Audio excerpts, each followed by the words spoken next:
আমার প্রিয় ছাত্রছাত্রী, তোমাদের অনেকেই জানতে চেয়েছো কাকে কেন উদ্বাস্তুদের বন্ধু বলা হয়।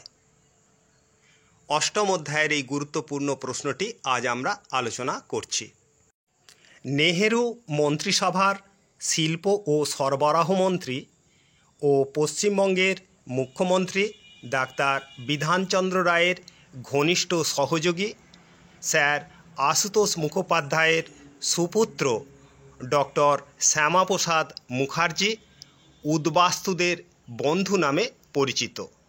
শ্যামাপ্রসাদ মুখোপাধ্যায়কে উদ্বাস্তুদের বন্ধু বলার কারণ হল, প্রথমত 1948 খ্রিস্টাব্দের এপ্রিল মাসে কলকাতায় আয়োজিত ভারত পাকিস্তান কনফারেন্সে প্রতিনিধিরূপে যোগ দিয়ে উদ্বাস্তু সমস্যার সমাধানের জন্য উদ্বাস্তুদের দরদি বন্ধু শ্যামাপ্রসাদ মুখোপাধ্যায় দাবি করেন, হয় বাংলা বিভাজন বাতিল করতে হবে, নয় পূর্ব পাকিস্তানের সংখ্যালঘু বাঙালি হিন্দুদের সহায় সম্পদ সঙ্গে করে নিয়ে আসার অধিকার দিতে হবে।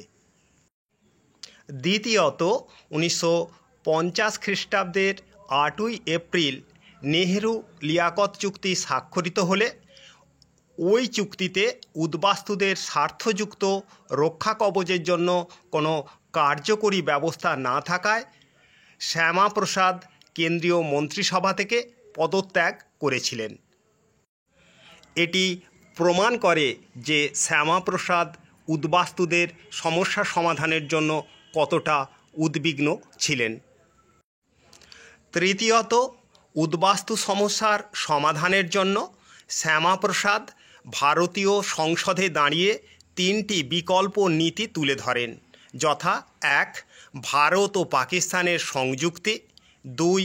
উভয় দেশের সংখ্যালঘু বিনিময় এবং 3.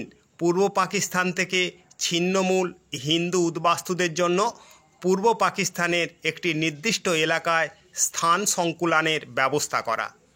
কিন্তু তাঁর দাবিগুলো তৎকালীন নেহেরু সরকার গ্রহণ না করে বাঙালি হিন্দু উদ্বাস্তুদের সমস্যার সুষ্ঠু সমাধান করেনি, যার প্রভাব পশ্চিমবঙ্গের সমাজ অর্থনীতিতে আজও দেখা যায়।